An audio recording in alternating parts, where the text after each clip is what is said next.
Good morning students. हमारा topic चल रहा था ग्रुप्स एंड सब ग्रुप्स।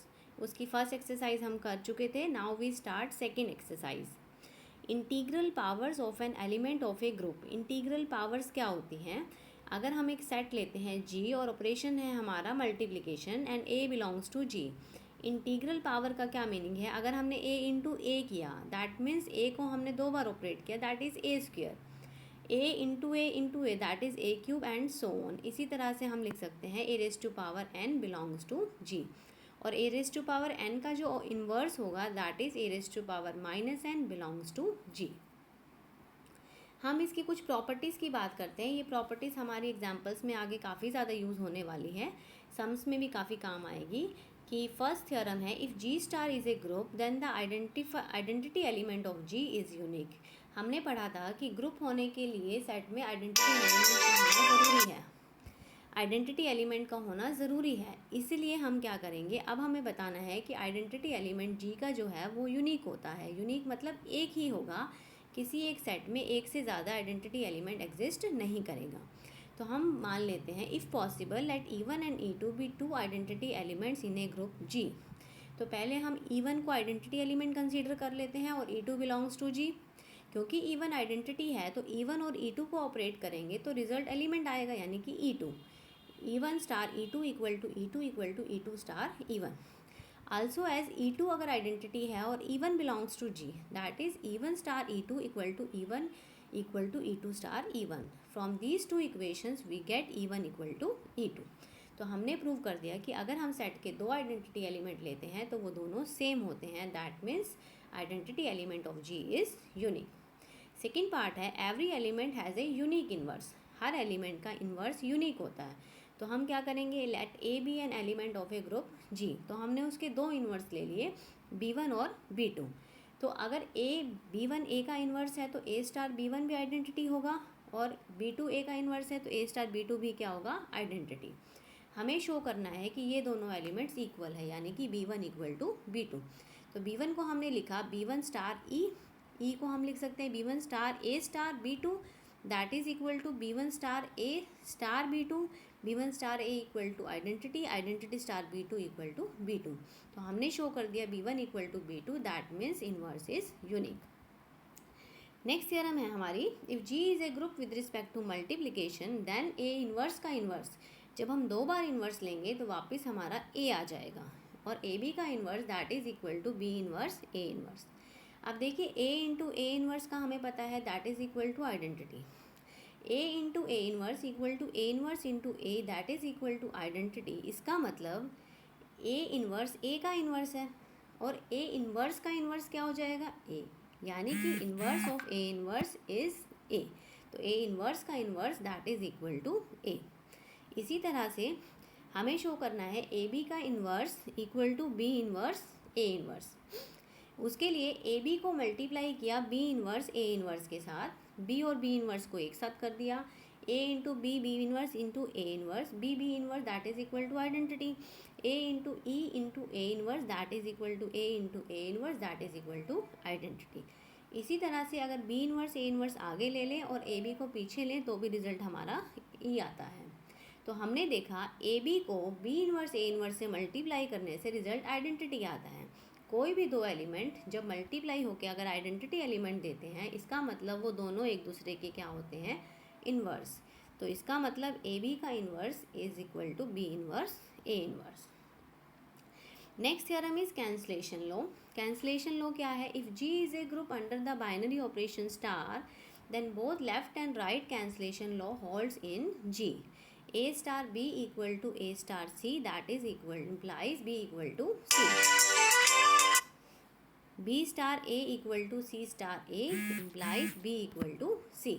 ये आपको शो करना है। A star B equal to A star C, उसको हमने दोनों तरफ ए इन्वर्स से मल्टीप्लाई किया तो A inverse star B equal to A inverse star C. तो A inverse star B equal to A inverse star C that is equal to E star B equal to E star C that is equal to B equal to C, यानी कि A star B equal to A star C implies B equal to C. Same procedure से हम कर सकते हैं B star A equal to C star ए, तो है B equal to C, यानी कि फर्स्ट पार्ट में ए लेफ्ट साइड से कैंसिल हो रहा है तो इसलिए इसको हम कहते हैं लेफ्ट कैंसिलेशन लो। सेकेंड पार्ट में ए राइट साइड से कैंसिल हो रहा है तो उसको हम कहते हैं राइट कैंसिलेशन लो। नेक्स्ट थ्योरम है, if G is a group then for all AB belongs to G, the equation A into x equal to B and y into A equal to B have a unique solution for x and y in G। अब इसको हम solve करते, देखिए equation हमारे पास है A into x equal to B, pre multiplying by A inverse.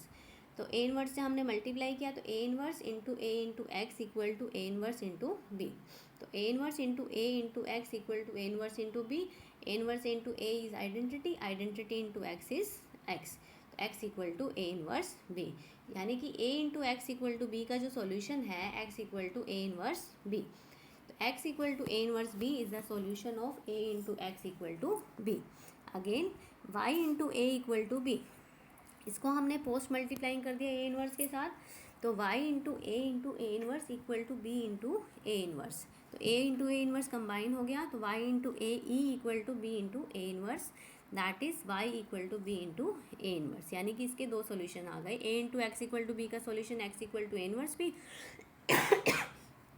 Sorry, y into A equal to B का solution y equal to B into A inverse. अब हमें शो करना है कि ये यूनिक सॉल्यूशन है, तो हम मान लेते हैं कि इसके दो सॉल्यूशन है x1 और x2। तो a into x1 equal to B and a into x2 equal to B. a into x1 equal to a into x2, pre multiplying by a inverse on both sides, a inverse into a into x1 that is equal to a inverse into a into x2। a inverse और a combine हो गया तो a into x1 equal to e into x2 that is x1 equal to x2। तो जब भी हम इस equation के सॉल्यूशन की बात करते हैं तो इसका एक ही सॉल्यूशन एग्जिस्ट करेगा। आगे हम एग्जांपल देखते हैं, if every element of a group is its own inverse then show that the group is abelian. हमें शो करना है कि हर एलिमेंट अगर अपने आप का इन्वर्स है तो वो ग्रुप एबिलियन बनेगा। ठीक है, एबिलियन की का मतलब ग्रुप तो है ही, वो कॉम्यूटेटिव प्रॉपर्टी को सेटिस्फाई कराना पड़ेगा। तो इसका मतलब है, देखिए every element of a group is its own inverse, यानी कि अगर x कोई एलिमेंट है तो x का इन्वर्स x होगा, y का इन्वर्स y होगा।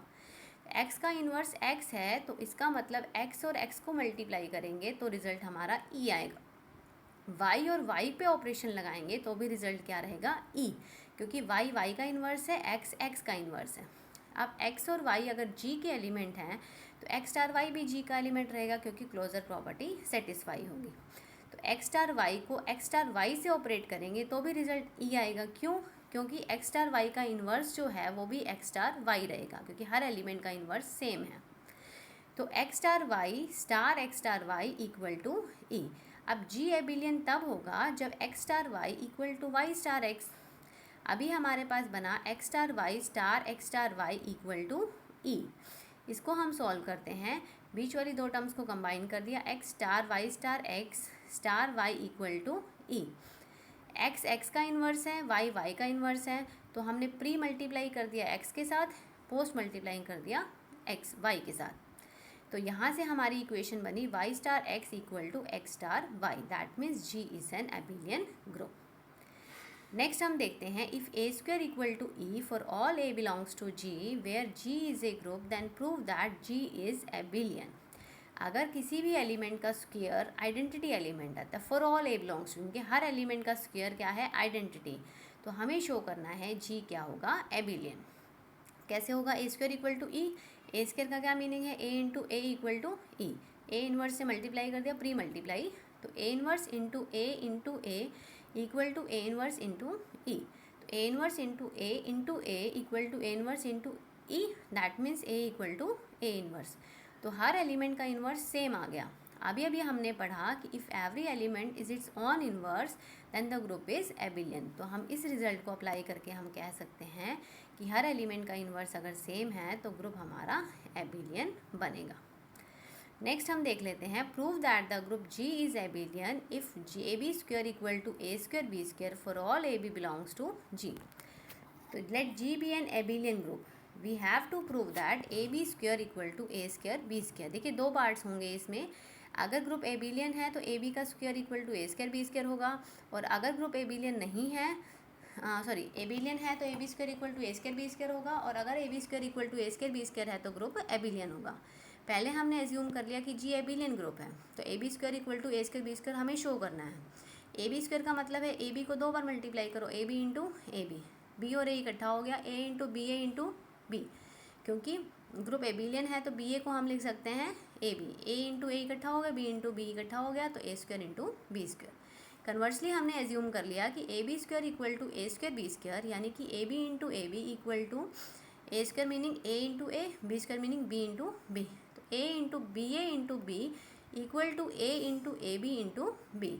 तो ए इन्वर्स से प्री मल्टीप्लाई कर दिया, बी इन्वर्स से पोस्ट मल्टीप्लाई कर दिया, तो हमारे पास आ गया E into B A into A equal to E into A B into E, that means B A equal to A B.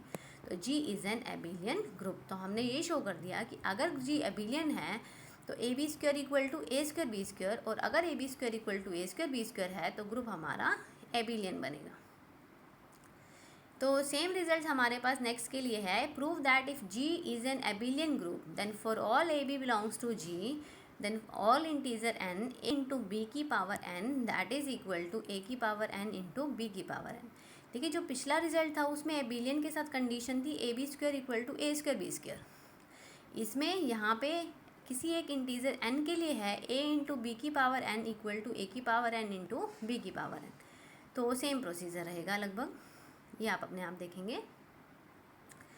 Next है, if a group G has 4 elements then show that it must be abelian. ये काफ़ी important सम है, ये ध्यान से देखिएगा कि अगर किसी ग्रुप में 4 एलिमेंट है तो वो हमेशा एबिलियन होगा। 4 एलिमेंट्स को हमने नाम दे दिया ई, एक तो आइडेंटिटी एलिमेंट होना ज़रूरी है, 3 अलग एलिमेंट्स होंगे ए बी और सी। अब आइडेंटिटी का एलिमेंट हमेशा 1 होता है, तो इसलिए आइडेंटिटी का जो इन्वर्स है वो हमेशा ही आइडेंटिटी होता है, तो ई का इन्वर्स तो ई ही रहेगा। अब बात आती है ए बी सी 3 एलिमेंट्स हमारे पास रह गए, तो कम से कम वहाँ पे एक एलिमेंट ऐसा होगा which is the inverse of itself. देखिए ई का इन्वर्स तो ई है ही, अब 3 एलिमेंट्स रह गए, इसी में इनके इन्वर्स आएंगे, तो कम से कम एक एलिमेंट ऐसा आएगा जिसका इन्वर्स सेम रहेगा। तो हमने एज्यूम कर लिया कि ए का इन्वर्स ए रहेगा। तो हमने बी के लिए अब हमारे पास 2 केसेस हैं, तो बी का इन्वर्स भी बी, सी का इन्वर्स भी सी। पहला केस ये हो गया B inverse equal to B, C inverse equal to C. अब ई का इन्वर्स ई था, ए का इन्वर्स ए है, बी का इन्वर्स बी हो गया, सी का इन्वर्स सी। इसका मतलब हर एलिमेंट का इन्वर्स सेम हो गया। हर एलिमेंट का इन्वर्स सेम होते ही रिजल्ट हमने पढ़ा था कि if every element is its own inverse then the group is abelian. तो ये वाला केस हमारा होल्ड हो गया। सेकेंड केस है, अगर बी का इन्वर्स सी हो और सी का इन्वर्स बी हो, तो बी और सी की मल्टीप्लिकेशन करेंगे तो वो आइडेंटिटी आएगा, क्योंकि ए इन्वर्स ए के इक्वल है तो ए स्क्वायर इक्वल टू क्या आएगा ई। अब ए और बी जी के एलिमेंट है तो ए इंटू बी है वो भी जी का एलिमेंट रहेगा, क्योंकि क्लोजर प्रॉपर्टी होल्ड हो रही है। अब ए बी के पास 4 ऑप्शन है कि ए बी किसके इक्वल होगा, या तो ई होगा या ए होगा या बी होगा या सी होगा। अगर ए बी ई हो गया, ए बी आइडेंटिटी के एलिमेंट है, इसका मतलब ए और बी एक दूसरे के इन्वर्स हो गए, लेकिन ए का इन्वर्स क्या था ए, तो ये चीज़ तो होल्ड नहीं हो सकती। अगर ए बी ए हो गया, इसका मतलब बी आइडेंटिटी हो गया, लेकिन हमने कहा था आइडेंटिटी अलग एलिमेंट है, बी अलग एलिमेंट है, तो ये कंडीशन भी होल्ड नहीं हो रही। तो अगर ए बी बी हो गया तो ए इक्वल टू ई हो जाएगा, which is also not true. तो कंडीशन हमारे पास क्या बची, only A B equal to C. Similarly we can prove that B A equal to C and A C equal to B equal to C A. तो हमें अभी देखा हमने B A equal to C, तो pre multiplying by C on both sides, तो C into B into A that is equal to C into C that is equal to C square. तो C into B into A equal to C square. C into B कितना था, identity, क्योंकि B और सी एक दूसरे के inverse हैं, तो ए इक्वल टू सी स्क्वायर। आपने टेबल बनाई ई ए बी सी, ये कंपोजिशन टेबल हो गई, ये रो में एलिमेंट्स, कॉलम में एलिमेंट। अब हमें सारे एलिमेंट्स की मल्टीप्लिकेशन हम देख चुके हैं, ये हमने टेबल बना दी, और we observe that elements in the corresponding rows and columns are same. अब देखिए जब हम कॉलम्स, रोज के एलिमेंट फर्स्ट रो के एलिमेंट है वो फर्स्ट कॉलम के साथ सेम है, सेकंड कॉलम के साथ, थर्ड रो के थर्ड कॉलम के साथ, इसका मतलब कॉम्यूटेटिव प्रॉपर्टी होल्ड हो रही है। That means G is an abelian group. Thank you.